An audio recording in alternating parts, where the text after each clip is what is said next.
Hello, আসসালামু আলাইকুম।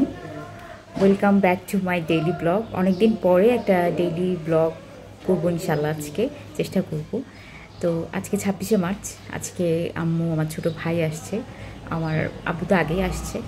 তো এবারে ঈদটা একটু অন্যরকম। সাধারণত এখন তো ঈদের ছুটি হয়ে গেছে, অফিস সব কিছু দেখা গেছে সবাই নিজ নিজ বাড়িতে যাচ্ছে, কেউ মায়ের বাড়িতে, কেউ শ্বশুর বাড়িতে যাচ্ছে, সবাই আয়োজন করছে, অন্যরকম একটা আনন্দ। এবারে আনন্দটা আমার একটু অন্যরকম। এবার তো আমি যাচ্ছি না কোথাও, বরঞ্চ আমার আম্মু আব্বু আমার কাছে মানে আসছে ঈদ করতে।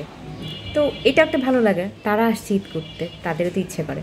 তো যাই হোক, আজকে হচ্ছে টুকটাক কিছু রান্নাবান্না করব, যেহেতু হচ্ছে রোজার একদম শেষের দিকে সব ধরনের আইটেম আমার শেষ হয়ে গেছে। এই এক সপ্তাহ যেহেতু আছে, এক সপ্তাহের জন্য একটু একটু করে যা যা করা দরকার সেই আয়োজনগুলো করতে থাকি। আর ওয়েট করছি কখন আম্মুরা আসবে। সকালে ট্রেনে উঠে গেছে, হয়তো ঘন্টাখানেকের মধ্যে চলে আসবে ইনশাল্লাহ। তো চলুন ডেইলি ব্লগটা শুরু করি। রোজা যেহেতু মোটামুটি শেষের দিকে, আমার রোজার যে আইটেমগুলো সেগুলো মোটামুটি শেষ। এই যে আমি ছোলাটা ভিজিয়ে রেখেছিলাম, ছোলা ছাড়া তো আসলে ইফতার কমপ্লিট হবেই না। আর এদিকে মসুর ডাল আর খেসারির ডালটাকেও ভিজে রেখেছি, কারণ ডালের বড়া চাই। ডালের বড়া, সেই সাথে বেগুনি এবং বুন্দিয়া, এই তিনটা জিনিস মানে ইফতার টেবিলে থাকতেই হবে। তো আর এটা হতে হবে বাসার। তো এটা আমি তৈরি করে নিচ্ছিলাম, এই কয়েকদিন চলে যাবে।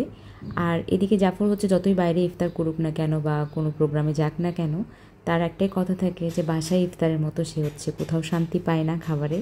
তো এই কারণে আমাকে হচ্ছে একটু কষ্ট হলেও সবগুলো বাসায় তৈরি করতে হয়। যদিও খুব বেশি একটা কষ্ট হয় না, আমি প্রসেস করে রাখি সেভাবে।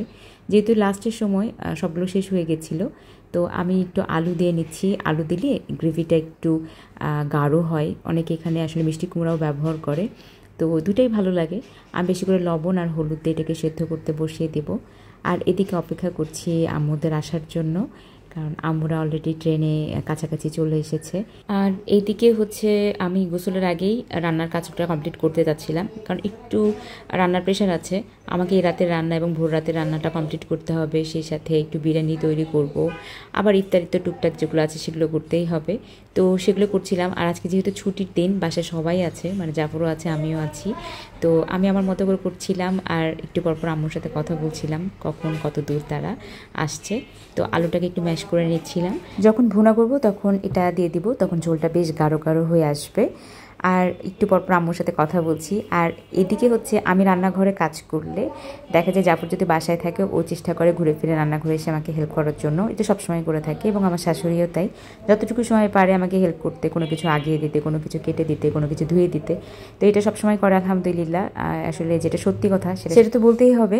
আর এই যে হচ্ছে আমি মাছগুলো ভেজে নিচ্ছিলাম। আজকে বেগুন আলু টমেটো দিয়ে মাছটাকে ঝোলঝোল করে রান্না করব। আর এদিকে আব্দুল্লাহ দেখেন অপেক্ষা করছে, তার কখন নানুমণি মামা আসবে, এই জন্য। আমি এদিকে বিরিয়ানির মাংসটাও রেডি করে নিচ্ছিলাম। আমি চেষ্টা করছিলাম কাজটাকে যতটা সহজ করে আগিয়ে নেওয়া যায়, যাতে করে ইফতারের আগে বিশেষ করে আসরের নামাজের পরে শরীরটা অনেক বেশি টায়ার্ড থাকে, তখন তাড়াহুড়া করতে খুব কষ্ট হয়। তো এই কারণে আমি আগে থেকে করে রাখি। আর আজকে আমি একটু ছোলার ডালগুলো দিচ্ছি, যাতে করে হচ্ছে বিরিয়ানিটা খেতে একটু মজা লাগে। আমার কাছে বেশ ভালো লাগে ডালটা দিলে। তো এটা আমি এদিকে বসিয়ে দিচ্ছি, আর ওদিকে গ্যাসের চুলায় আমি হচ্ছে সেই রান্নাটাও শুরু করে দিয়েছি।